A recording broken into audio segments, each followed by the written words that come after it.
What's up, guys? So today I have another video on a flashlight for the flashlight people out there. This is not going to be a review though. I don't have enough usage on this particular light yet. It's pretty much brand new. It's the TT10 from Thrunite. It's a really fascinating light, packed full of features. This is definitely not the light you're gonna get your grandparents for when the power goes out. It's a little complicated. But it is full of features for people who are looking for something specifically, quote unquote tactical, or have a specific use for some of these different features that it offers. So right off the bat, like I said, it's not a full review. I've only used this through one cycle. So when you get these lights, usually there's power in the batteries, but they're usually really low. All right, so you got to charge them up fully. So I've charged this up once fully, and right now I'm back down to like 15% or something like that.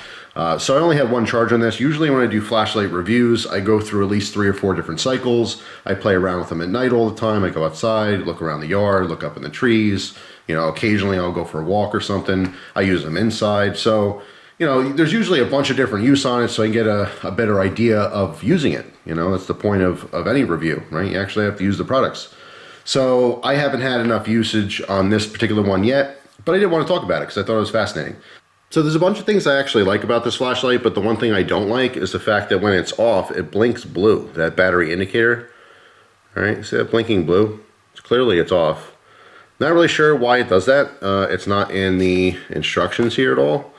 All right, when I turn the flashlight on, you can see I'm at the end of the second cycle here. Right now we have a solid red indicator, which is showing between like 11 and 20%, something like that. All right, so it's letting you know that it needs to be charged. And then when it gets really, really low, it blinks red as well. Actually, let's take a look at the instructions here. You can see all the different modes. All right, turbo on this is 3,700 lumens. That is a ridiculous output. In fact, I want to focus a little bit on strobe with this particular light, because that's what I think its biggest selling point is. If you do, value the strobe function like I do, that's where you could see, the point of having this particular light. But anyway, on top here, you can see the LED is a Cree XHP 70.2. All right, it's a massive LED in there. And on the bottom here, let's see, where does it say? Oh, right here. This little graph here shows the indicator. So when it's flashing red, 1 to 10% power left. All right, solid red, 11 to 20%, and blue, 21 to 100%. So again, I'm not quite sure why this is flashing blue, even though the battery is almost drained at this point. But anyway, moving on. The stuff that comes with it, obviously the charging cable. You get the accessories bag, which has the wrist lanyard in here. There's a little split ring. Okay, there's extra O-rings as well. All right, you can see on the back of the flashlight here, there's actually 4 different attachment points. There's 2 like kind of wings or ears that stick up here, which does allow it to tail stand. All right, which is huge. That's a big thumbs up. I love that feature on all flashlights. And there are 2 buttons here, and there's even a 3rd button up top here. That's why I say it's a little bit more on the complicated side of things, but it does offer some interesting features, which we'll go over in just a second. All right, also get a sheath, which I have yet to use. This is looks like a pretty decent sheath. I do like the elastic sides, right, for a snugger fit. But again, I mean, it's like I said, I didn't actually use the sheath yet. So as far as the battery itself, let's pop that out and look at it, because it's not an 18650. It's not a CR123. It is a rechargeable. All right, you can see this is a 21700. All right, 5,000 milliamp hour. So that's just something to consider. If you have a stockpile of a certain type of battery, if you have a bunch of flashlights take a certain type of battery, you might want to stock up on those. But like I said, it's not necessary to have a separate charger, because it does come with a charging cable. There's a charging port on the back. All right, which I actually prefer. Not having to take the battery out. Having the charging ports on the side of the lights have been totally fine for me. I've had no issues at all. I have used flashlights in the rain. I go outside when it's pouring outside sometimes. In fact, maybe that's a cool video for the future. Throw on the GoPro, so I have that waterproof camera action, and just use a flashlight when it's pouring outside. It's interesting because you get a lot of refraction back from the actual water droplets that are falling from that light, especially when you have a very high-powered flashlight. But the reason I'm mentioning it is because I've never had a problem with any flashlight of any brand that has charging ports, failing because water got in them or something. All right, so I don't have any issues with that at all. It does have a crenulated bezel on the front, all right, for 2 purposes. One, when the flashlight is on and against, a surface, just sitting on the surface like that, it lets light pour out the side. But in the, tactical sense of things, there's kind of sharp edges here. Okay, so if you were to strike with this, dig, twist, I mean, twisting like this in my hand actually hurts. It's very uncomfortable. All right, so all these, kind of sharp edges would serve that purpose if you happen to need it for self-defense or something. As far as the business end here, you can see that Cree LED in there. All right, heavy orange peel or stippled reflector. This is kind of in between worlds between throw and flood. All right, this has a pretty, because it's 3700 lumens on turbo, it's pretty bright. So there is a hot spot in the middle, but it's a quite wide hot spot. All right, so there's plenty of spill as well all around. So it makes for a good EDC setup. It's not specific to one or the other. If I had to choose, I would get a light that's pretty much all flood, because obviously you can use it indoors or outdoors in short distances. I don't have a particular need for a light that just reaches, 10 miles down the road. It's unnecessary, in my opinion, for something like an EDC or something of this size anyway. When you get those monster flashlights with a ton of power, a ton of batteries in them, that's kind of task specific, then yes, that's when I would prefer something that's either like a massive wall of light or something that can really, really reach out. So yeah, but as far as the functions and modes on here, that's what's most confusing, I think, and that's why I'm making this video, because this flashlight's been available now. For anyone who maybe just picked one up and don't know how to use it, hopefully this can help a little bit, because it is confusing. We have 3 buttons. We have a side button, all right, and we have 2 tail buttons. Now I'll talk about these real quick. This button on the bottom, okay, which is shorter than that one, is a dedicated strobe function. The strobe in this light is probably the most effective strobe I've ever seen. I do like the fact that there's a dedicated button for that, because in an emergency, sometimes, scrolling through to find a strobe mode, you might not be able to do it under pressure unless you practice it a lot, and even if you do practice it in the moment, who knows if you're going to remember to even do it.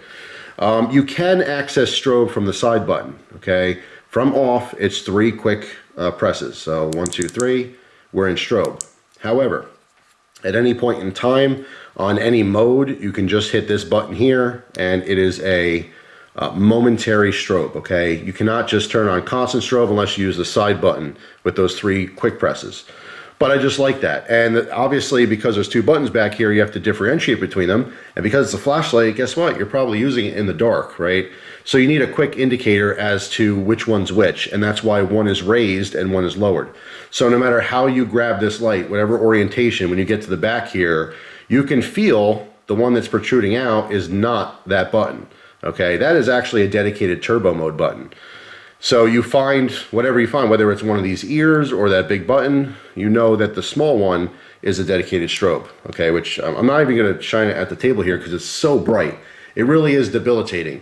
I noticed that during the day, like 15 feet from the wall inside, from this side of the flashlight, not the business end, but this side, it's still very distracting and irritates my eyes. So it's really effective. I do like the dedicated strobe button. Very, very cool. So the other one here is a dedicated turbo mode. Okay, so it does have a half press for momentary on, or you can just click it for constant on. So if you're one of these people that don't like all the different functions, I don't care, I just want a bright flashlight, that's what the button's for.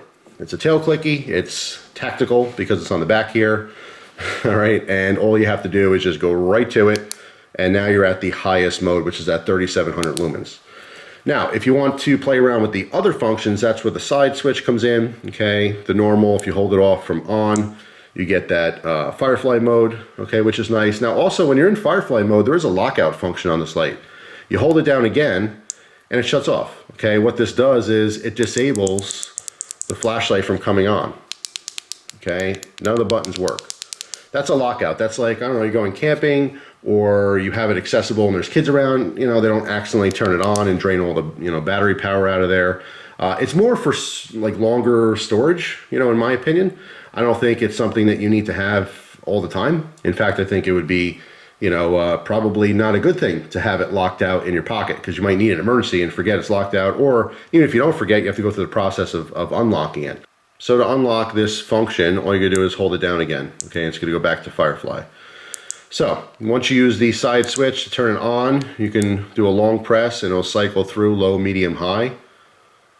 All right, at any point in time, you can do a double click, and that will go right to your highest output, your turbo mode. And again, from off, you can do the triple click for the strobe. All right, so Yeah, there's a lot of a lot of functions, a lot of things to remember with this flashlight. I think you'd have to spend a lot of time dedicated in using this to kind of get used to it.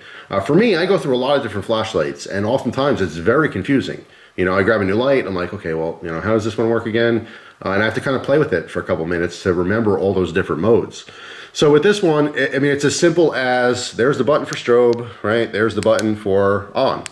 That's that. It could be that simple. However, if you wanted these added features, that's when you play around with the side button, okay?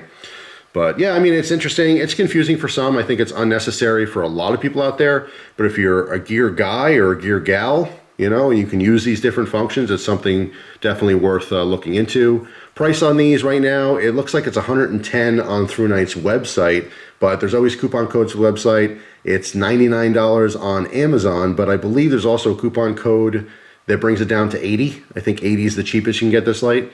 And if I can get that coupon code, I'll put it down in the description box. I forgot who told me or where I found out. But yeah, I mean, it could be had for as little as 80, but I'd say 110 at the top price. But I always suggest you guys, you know, price shop. Unrelated to flashlights, I mean, there's coupon codes for everything. If you're buying something on the internet, the first thing you should do is Google, hey, is there a coupon for blah, blah, blah, whatever store or whatever product. All right, there's tons of websites that are dedicated just to couponing. All right, so there's always a good way to save some money. All right, so I always recommend that. But yeah, I mean, it's really cool. Like I said, this is something that has all the bells and whistles. The quote-unquote bells and whistles. Now, some people like that, some people don't.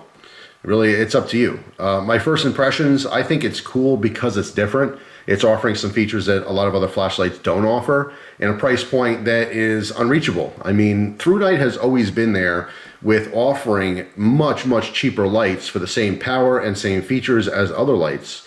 However, you know, they've taken a hit over the years because of the quality control. Sometimes people have problems with lights. It's kind of hit and miss. Some people love the brand, right? I've had great experiences. The only light that I've ever had a bad experience with consistently, like over and over, was the original TN12. I got lemon after lemon, problem after problem. Besides that, I can't remember any other model that has really been a problem. But when I get feedback from people, some people will say like, oh my God, I love them, they're awesome. I mean, there's so much more output and cheaper than X light or whatever. And then there's other people like, no, I've had 2 or 3 and, you know, 2 of them were total lemons, had problems, so I just don't buy them anymore. So like I said, I mean, you're kind of giving up consistency, in my opinion, for those cheaper prices. So it's affordable, but it's inconsistent. So anyway, that's pretty much it for now. I mean, I don't know the durability of the light or anything. Like I said, this is just kind of a first impressions video, just talking about it because I thought it was fascinating. If you guys happen to have an answer on this blinking blue light, you can let me know, because it's early on in the testing phase of this thing, and I don't really know anything about it. I have to research it. But anyway, that's all. Just a quick heads up on a brand new light. Hope you guys have a wonderful day, and I will see you tomorrow with a brand new video. Take care.